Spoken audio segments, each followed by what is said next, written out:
नमस्कार दोस्तों, साल था 1857। भारत की धरती पर अंग्रेजों का राज चल रहा था। चारों तरफ अन्याय, अत्याचार और लूटपाट चल रही थी। लेकिन इन्हीं अंधेरे के बीच एक रोशनी तेजी से उभर रही थी। वो रोशनी का नाम था रानी लक्ष्मीबाई। कहते हैं रणभूमि खून से सनी हुई थी जब तोपे की गर्जना आसमान में गूंज रही थी, तलवार आपस में टकरा रही थी। उसी महायुद्ध के बीच एक शेरनी निकलती है जिसका नाम था झांसी की रानी लक्ष्मीबाई। एक औरत घोड़े पर सवार होकर उसी रणभूमि में उतरती है, पीठ पर अपने नन्हे बच्चे को लादे हुए, और उसके हाथों में एक चमकती तलवार होती है। उसके आंखों में एक संकल्प था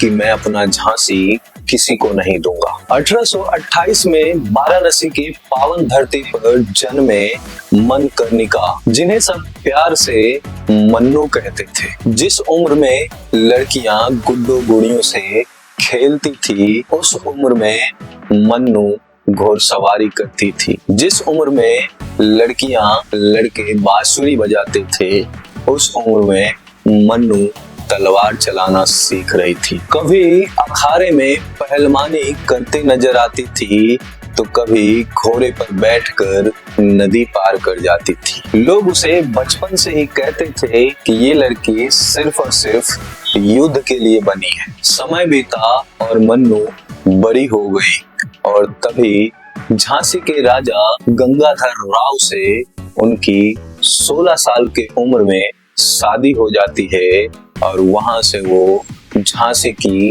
रानी बन जाते हैं। लेकिन किस्मत को कुछ और ही मंजूर था। उनका एक वारिस हुआ था जो कि बहुत ही कम दिनों में चल बसे।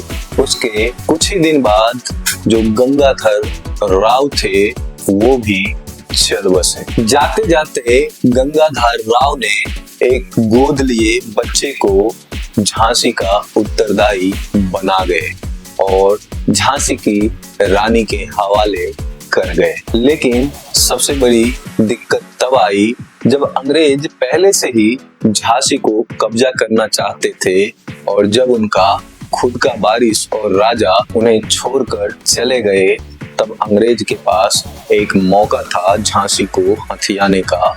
और अंग्रेज ने एक कानून निकाला।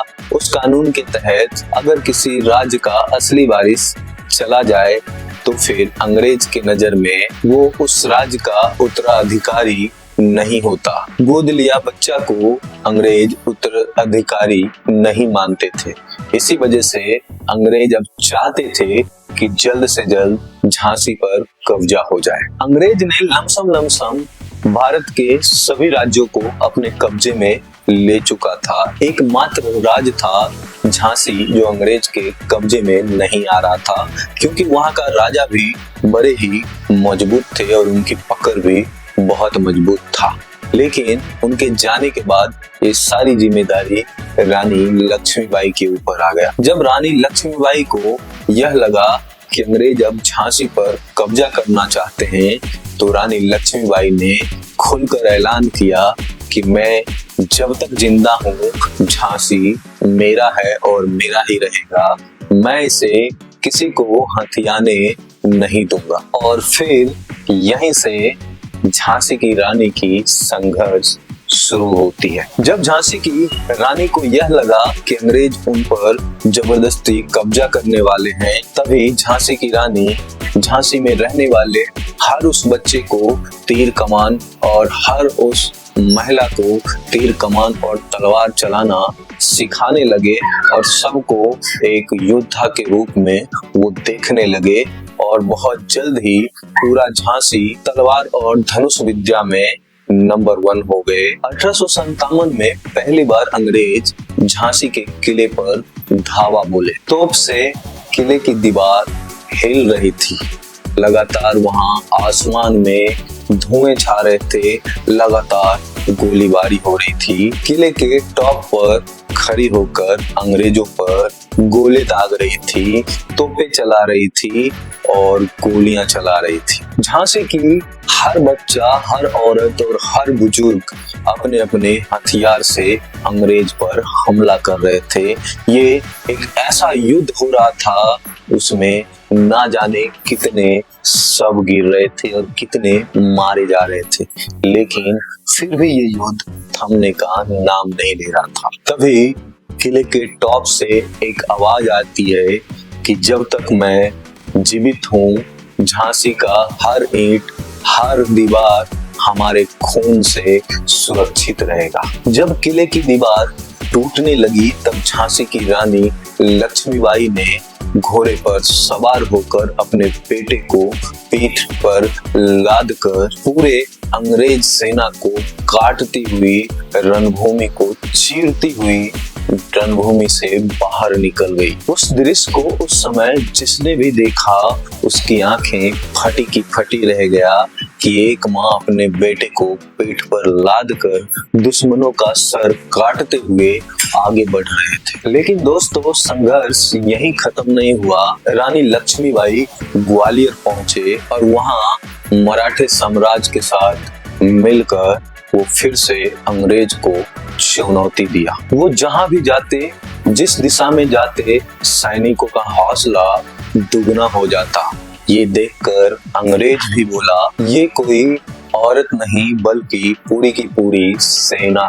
18 जून 1858 में रानी लक्ष्मीबाई आखिरी बार रणभूमि में उतरे और उस रणभूमि में रानी लक्ष्मीबाई की तलवारें बिजली की तरह चमक रही थी और उस तलवार की धार से अंग्रेज सैनिक लाखों की संख्या में ढेर हो रहे थे। लेकिन तभी एक गोली चलती है और वो गोली रानी लक्ष्मीबाई को लग जाती है और रानी लक्ष्मीबाई वहीं पे गिर पड़ते हैं। खून से लथपथ वो जमीन पर गिर जाते हैं। रानी लक्ष्मीबाई की आखिरी शब्द था कि ये धरती कभी गुलाम नहीं होगी और हमेशा ये धरती आजाद रहेगी। और इसके साथ ही रानी लक्ष्मीबाई अपना बलिदान दिया और वो पूरी दुनिया के लिए हमेशा हमेशा के लिए अमर हो गए। आज भी जब इतिहास की किताब खोली जाती है तो रानी लक्ष्मीबाई की कहानी